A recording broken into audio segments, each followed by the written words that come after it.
patuloy pa rin po nakatutok at nakikinig sa number 106.7 Energy FM. Pag wag mo sabihing radyo. Sabihin mo! Ayun, kanta pa more, Mare. O, diba? Nakipagbiritan ka dun talaga sa mga kontesera ng taon nung Sabado, diba? yung mga galing ng I Can See Your Voice. Oo, yung mga ganun level. Tapos babanatan tayo ng Oo. mga ganun. Nagsasaya lang tayo. Inaano ba natin sila? Sabi ko nga sa'yo, Mare, tara na, uwi na tayo. Nung una kasi, Mare, diba? At saka nakakatuwa dun, Nung una, talagang tayo, kanta-kanta mga bakla. Production number, dance sa kalsada, walang pakialam kahit masagasaan. Nagdatingan yung mga mahusay kumanta. Yung talagang yung mga hindi naman namin inaano. Oo. Yung mga tipong kasiyahan lang gusto namin, tapos bigla, alam mo yun, nagpakasiklaban ng talent. Lalo na yung baklang si Sherwin. Batiin natin si Sherwin Alfaro. Oo. Ayun may sariling material. Video okay lang, inuman lang ang usapan. Tapos bigla mo naglabas ng sariling materyales. Hindi naman po pwede yun. Oy, Mare, alam mo pa rin natutuwa ako. Bakit? Dahil magpapakilala muna tayo. Tama. Sa mga hindi pa rin po nakakilala sa amin, ako po si Kapitana Sisa. At ako naman yung Tita Cora. Dito pa rin ang Baklitas! Woo! Woo! Woo! Sapa. Kulang ka. Okay. Ulit. Kami pa rin ang Baklitas! Woo! Woo! Woo! Woo! Sobra ka naman. Umulit ka. Ikaw mag-isa. Lutang naman sa second gap. Nakakaloka. Hindi, Mare. Ayan. Natutuwa ako. Para namang hindi. Hindi. Natutuwa ako kasi sabi ko, mayroon palang emosyon ng taong gulaman. Oo nga. Bastos tong si Sherwin Tinawag akong taong gulaman. May emosyon pala yung taong gulaman. Oo na lang, Morley Alinio. May yung tunog mo, bluk, bluk, bluk, ganon. Di ba pag inalog-alog yung gulaman, ganon yung tunog. Apakabastos yun. Pero natutuwa ako. Kasi finally, alam ko na yung pakaramdam ng, alam mo yun? Gulaman? Hindi! Yung disiplina. Kasi I'm so proud of you talaga. Hindi naman pala hadlang na hindi ka nagiinom para makipag-banding sa mga sa mga friends at mga co-workers mo. Kasi kayo nagiinuman kayo, tas ako, yakap-yakap ko yung tumbler ko. Yung tumbler mo, tubig ang laman. And in fairness, napaka-disiplina rin ni Tita Cora kasi hindi siya namulutan. Wiz. Kasi yung mga pulutan bawal sa kanya. Wala, bakla, tititigan ko lang kayo. Diba? Tapos makikitawa lang ako. Tama. Tapos hanggang mamaya, nag-alaga ka na ng lasing. Oo, nag-alaga na ako ng lasing habang nagtuturok ako sa tiyan ng insulin. Muntik ko pang hindi mabunot yung insulin. Ay, nako. Bakit kala mo binabaong buo yun? Akala ko kasi, Mare, gluta tayo. Sinasaid ko, pinipitik-pitik. Ay, nako, nakakaloka. Eto na, continue na natin ang chikahan natin. Oo, Mari, lumalala nga ang issue ng ng Katniel. Ng hiwalayang Catherine Bernardo at Daniel Padilla. Oo nga, ito lang yung pinakaano, di ba?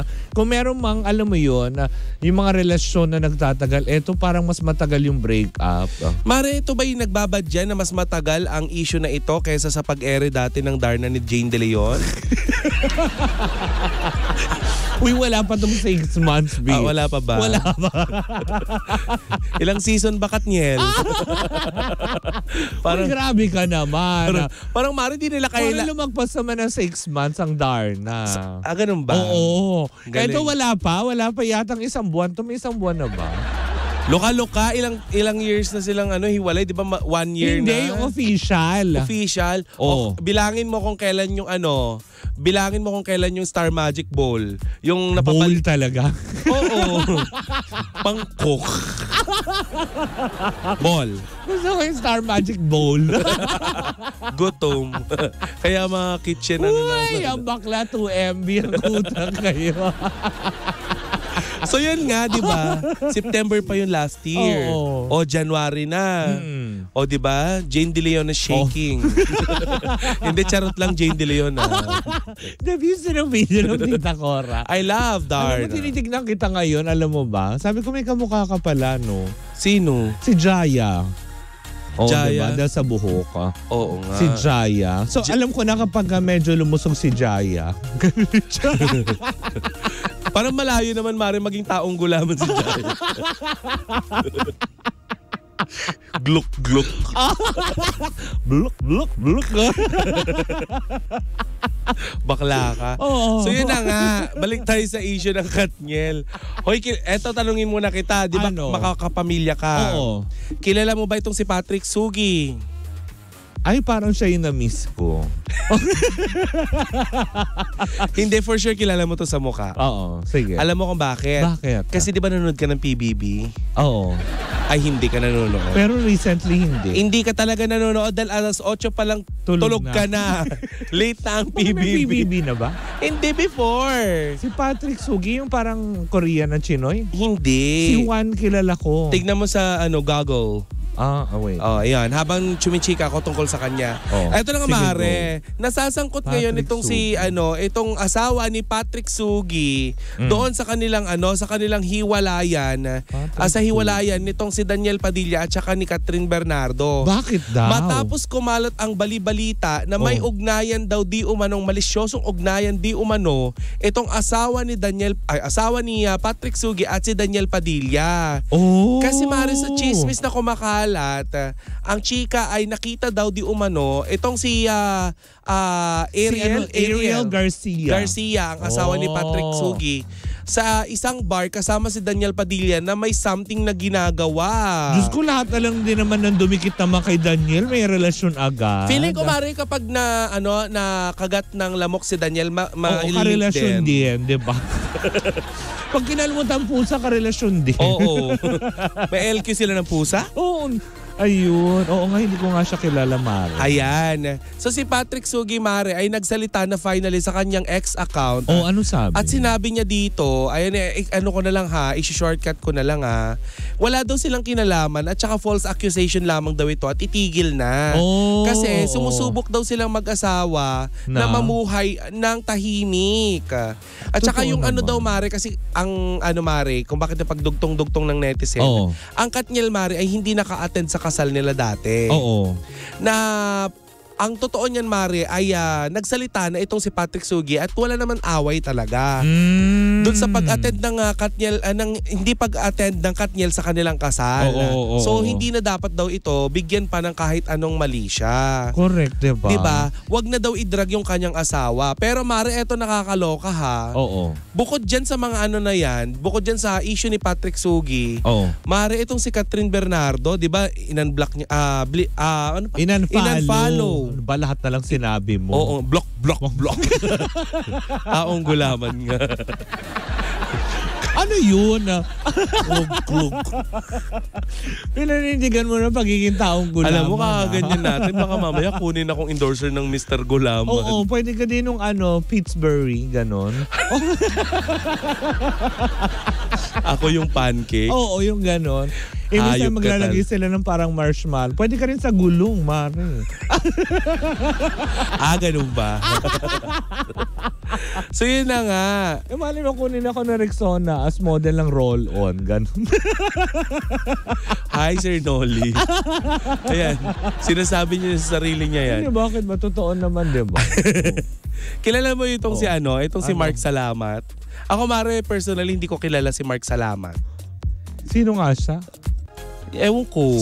Yun yung pangalan niya sa social media. Nag-post kasi ito na a mistake repeated more than once is a decision na nilike nitong si Catherine. Kaya naman, Mare, naidugtong na naman ng mga netizen ang issue na ito doon sa pagpo-post ng kapatid naman nitong si Catherine Bernardo. Kasi 'di ba may pinost itong si Catherine kapatid ni Catherine Bernardo na I know what you did last summer. Sa kanyang reel sa Instagram. Ayun, Mare, idudugtong na naman nila at may mga correspondent na na taon doon na nilagay niya, which is ang sabi ng ibang mga fans ay mukhang ito yung mga taon kung saan natuklasan ni Catherine na mayroong mga kinakalantari itong si Daniel di umano. Ito pala si Mark Salamat. Talent manager din pala siya. Hindi siya yung kumanta ng Salamat. Hindi, si Jed Pangan yun. Grabe siya. Apelido niya yung Salamat.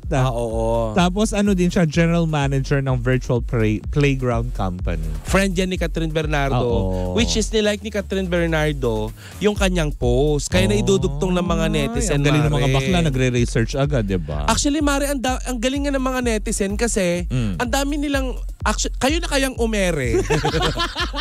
Ang galing kasi naidudugtong-dugtong nila kahit yung mga past issues.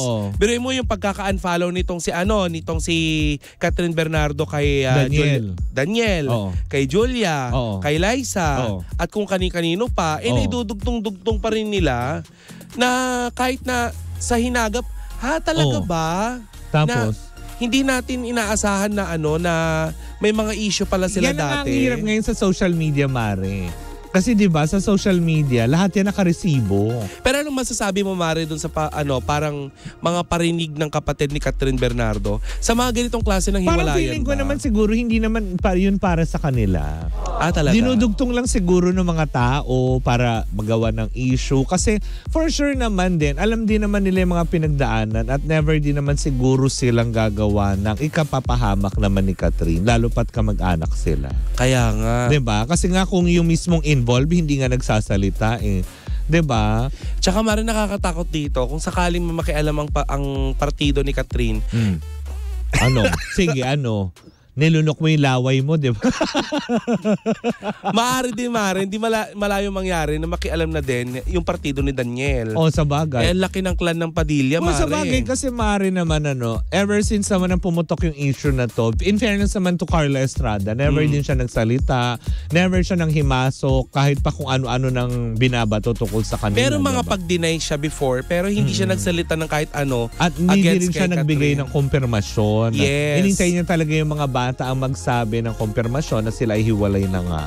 Ang kahanga-hanga pa dito, Mare, isa pa dito. Ano? Ni isa sa mga tsuhin, pati ang tatay ni Daniel. Hindi nagsalita, di ba? Walang pagsasalita. Siguro sinabihan sila ni Daniel na please, maaring sinabi niya na please. Wag kayong makialam, ganyan. Correct ka. Kahit yung tsuhin niya si Bibi Gandang Hari, hindi naman nagsalita, di ba? Hoy, hindi siya tsuhin. Ano? Tiyahin. Okay. Yung tiyahin niya. Di ba? Ang fairy godmother ng Padilla. Diba? Hindi yung mga ganong aspeto, never naman nakialam. Diba? Even sa kahit anong relasyon. Even si Senator Robin Padilla, diba? Never nagbigay din ng komento tungkol dito. So parang feeling ko naman, alam mo naman ang mga Padilla, very conservative naman when it comes to ganyan. Never naman din sila talagang pumatol sa ganong mga usapin, sa issues, diba? Tsaka dapat lang, Mare, na gano'n, wag nang nakikialam yung mga inside forces. Diba? Kasi hindi natin alam kung ano. Ang taray ng pagkaka-inside force. Parang diba? Saan galing tignan yun? Mo, lalong gumugulo ang hiwala. Saan ang galing yung inside force? Sa Power Ranger. Saka sa Bultis 5. Ang toro. Ang toro. Kamag-anak lang, pwede mo sabihin lalaman ka pang inside forces talaga. Ano gusto mo? Entities, mga kapanaligan. Ay, nako. Nakakalawa. Ayun na nga, tignan mo. Best example na lang, Mare, tignan mo yung hiwalayang Sara Labati at saka Richard Gutierrez. Diba? Diba lalong gumugulo kasi mga magulang nila nakikisawsaw? Yun na. Alam mo naman si Tita Annabel, may urungan ba yan? Ganon din yung nanay ni Sara. Diba? Diba? Ang laki daw ng pension. Talaga ba? Di ba may chika siya na pension niya ang kanyang ginagamit para ma-afford niya yung mga ganong yung toro. mga bakasyon. So ilang ulo yun? Hindi ilang ulo ng pension? Hindi siya sa paluwag.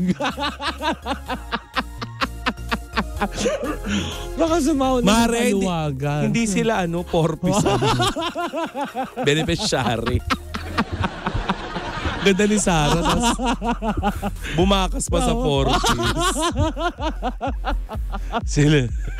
Yung wala Mare, hindi sila nabibilang sa mga pamilyang Pilipino. Paluwagan. Ganon. Tsaka gano'ng kadalas sila mag-release kung gano'ng karaming pera nila. Sa dami ng homeowners, diba? Charot lang. Nakailang cycle na po. Charing. But anyway, to Daniel Padilla, at least hindi at least na-clear na ni Patrick Sugi yung playtime pangalan. Sora Labati, di ba? Nag-release sa paluwagan para makapagbuhol, gano'n. Klaka. Bakit ba? Malay mo naman. Uy, unahin nyo na kami. Sinarating ang mom and dad. Charot lang. Hindi. Walang katotohanan. Ang laki naman ng bigayan. Uy, malay mo naman. Diba? Kada isang hulog, 5 ulo. Sa bagay. Magkano yun? Kung take to 2,000 yun, 5 sa 10,000. Uy, pasali naman, Sarah. Kailangan din namin. Kailangan din namin yan. But anyway, na-clear na Mare ni Patrick, tumigil ka na. Natatawa tuloy ako. Puputok na naman yung lalamunan ko. Ayun na nga, na-clear na ni Patrick Sugi yung kanyang pangalan. Ang dami na i-involve Diba? Kawawa naman na yung mga taong na i-involve. Oo, sana tigilan na natin. Wag naman sanang dumating sa pagkakataon na pati yung mga veteranong actress, idamay dito, di ba? Na-link na din. Oo. Lahat na lang inilink nyo na. Kay Daniel, kay ganito, kay ganyan. Dumikit lang kay Catherine, issue. Dumikit kay Daniel, issue. Ano pa lang yun sa kanila, hindi tao? Nauumay na din ng tao sa mga issue. Wala namang iba na pa pwede. Nitamos na, normal, tao sila eh. Ganoon naman talaga pag tao, di ba? Na nag-iwalay, natatapos ang relasyon, that's it, move on. Nagiging masaya. Correct. Mga ganun. Nagre-release, tapos bakasyon. Eme lang. Yung maghuhulog ka buwan-buwan. Hindi yung di mong nakasahod ka na sa paluwagan, tapos next month wala ka hulog. Kaya nga. Hintayin mo pang i-chat ka. Eme! But anyway. Oy, ang ganda ng Lunes natin para simulan ang buong linggo ng masaya. Tama, diba? Kasi syempre sa darating na Biyernes, 2 years na po ang Baklitas! Woo, woo, woo! Oy, in fairness, diba? Alam mo, Mare, hindi natin inaasahan na nakailang episode na ba tayo? Hindi ko na rin mabilang, parang siguro nasa mahigit 300 na, no? Siguro. Bilangin nyo nga, guys. Sa dami ng mga nanonood, sa dami na patuloy na sumusupport, doon sa mga bagong nanonood, maraming salamat po sa inyong walang sawang pagsuporta, diba? At saka, huwag kayong magalit kung minsan dog show talaga kami. Kasi ayaw namin maging kagaya ng iba. Oo, not very toxic na. Toxic na ngayong balita, tapos ay seryosohin nyo pa. Alam mo yun, ang daming problema ng mundo. Correct. Diba? Dapat happy-happy lang tayo. Anong gusto nyo, makipaghiwalay din kami? Kanino? Diba? Lalo na to, kanino makikipaghiwalay tong isa? Naghahanap pa nga lang ako sa Planet Romeo eh. Wala pa. Ay, nako. Anyway, magpaalam na tayo, Mare. Correct, kasi mga mauti na nga talaga tayo. Diyan, bukas po magkarinig ka, magkapanood, magkatutukan na naman tayo para sa isang umatigabong tsikahan na dala-dala ng 2 bakla. Sorry, walang bakal yun. Ako po si Kapitana Sisa. At ako naman yung Tita Cora. At ito ba rin ang Baklitas! Woo, woo, woo! At tuloy-tuloy pa rin po ang ating tugtugan. Siyempre, dito po lamang yan sa number 106.7 Energy FM. Hanggang wag mo sabihin radyo. Sabihin mo!